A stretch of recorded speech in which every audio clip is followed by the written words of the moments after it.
Hello my good fans, it is I, the one, the only, Mr. Noli, and welcome to episode 7, in the road to Black Ops 3. As you can see, I've got some Ascension gameplay for you guys, whoop-de-doo. So, we're almost halfway there to the... We're almost halfway on our countdown is what I meant to say, and boy oh boy, things are sure speeding up. This episode is probably going to be one of the most important ones I've done in the series because we've got a lot of information to cover.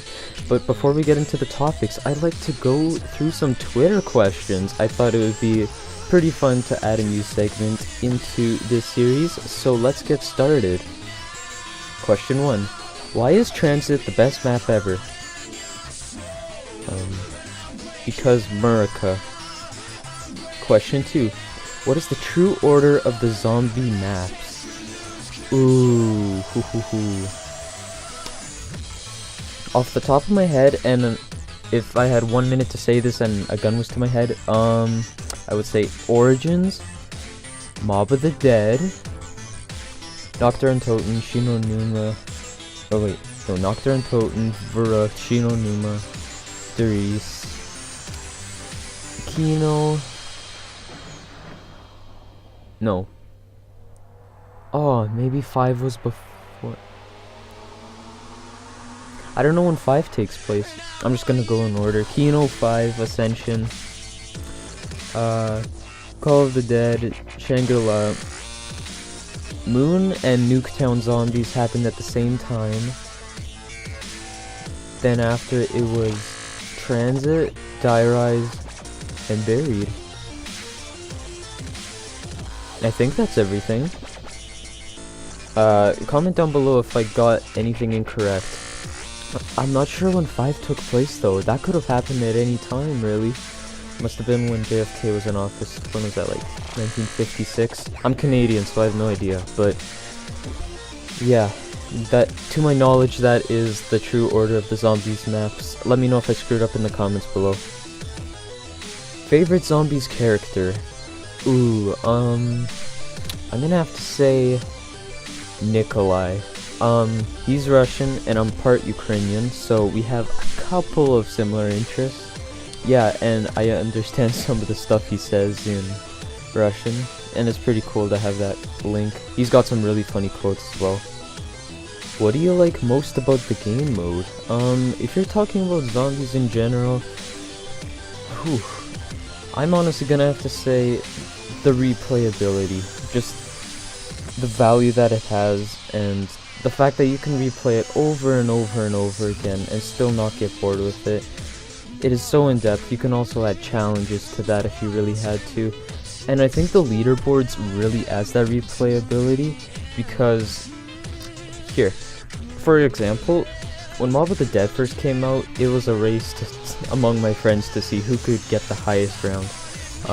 My friend got to 32, I beat him a week later, got to 34, and then he beat me 2 days later, got to 37. It's just that demand to try to beat other people and try to beat your own personal best score in zombies. I think that motivation really gets to people, and yeah, there's so much in depth with zombies, and it's really fun to discover new things. And yeah, that's my favorite thing, the replayability. The final question, do you think Black Ops 3 Zombies will have a great ranking system and better ranking system? Actually that kind of has to do with the video topic at hand today, so I'm gonna hold on to that question for now. But let's get into the topics right now. So, first things first, as you guys know, the Black Ops 3 beta came out for the Xbox One and the PC after the PS4 had its beta first. Some people decided to go into the beta coding to see if they could find anything interesting, and boy oh boy did we find a whole bunch of zombies loot in there. Going back to the ranking system, they found out that there will be levels and possibly prestiges. That's not confirmed, but that's just what they found in the coding. Personally, I think this could be tied in with multiplayer instead, but this is what they found, so this is what they think, and if we have that info, then yes, I think the ranking system will be better than it was in Black Ops 2. Black Ops 2 was super confusing. We had no idea what it was until that Treyarch finally confirmed that it was rounds to downs.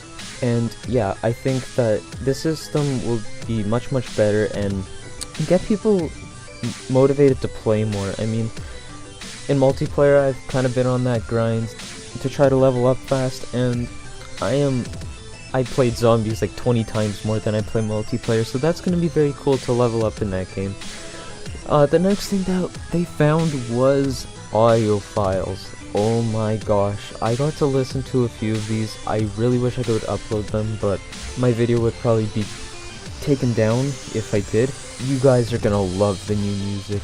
The new zombies theme, I got to hear it. It's similar as it always was, same theme. It has a little less percussion than if you compare it to Black Ops 2. It's still got the occasional bass drum in there, and the piano's added, and it just sounds so beautiful, even the synthesizers in the background. I'm really excited to play this game and hear that music again, and all the perks have changed. Oh my gosh. So for Shadows of Evil, as you all know, it's a 1940s era, post-Great Depression. This is like the noir era. So all the perks have been like recreated.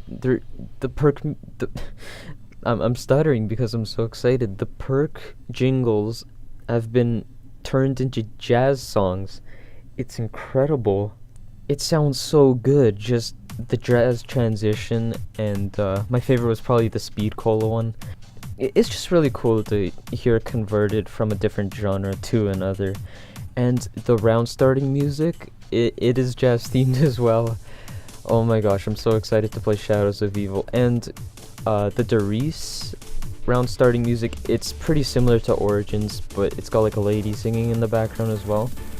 And yeah, that is going to be super cool. I'm really glad that these guys dug into the audio files and found this stuff.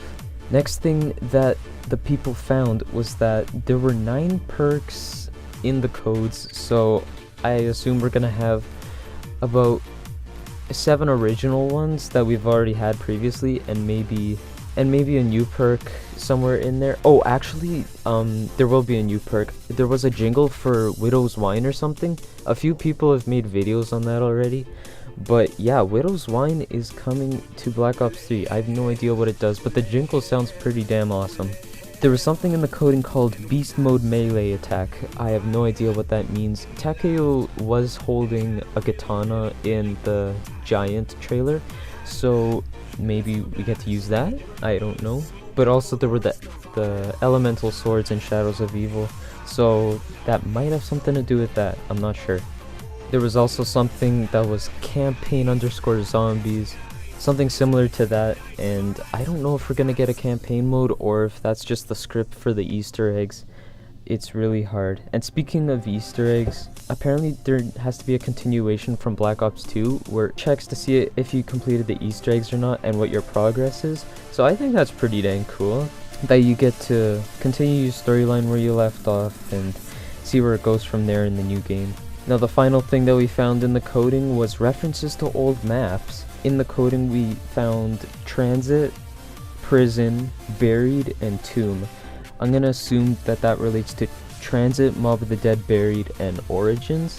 Tomb as in the crypt in the excavation site. So I don't know what those references are. I really doubt that they would remaster those maps, especially Transit. Oh, maybe Transit, I don't know. If you take away the fog, it would be pretty fun to play. I can't see them remaking these maps, but it is pretty interesting that we found them in the coding. Alright, ladies and gentlemen, so that is gonna do it for this week's episode of Road to Black Ops 3. I'd like to thank each and every one of you for watching. We had some pretty dang interesting topics today to talk about, and I'm really glad that you guys are enjoying this series and are enjoying the information I'm giving you. Leave in the comments down below if you have any questions that you'd like to ask me about zombies, or you can ask on Twitter as well. I will feature them in the next episode, so don't be shy. Alright, so that's gonna do it for me, and I'm signing off. Have a good day.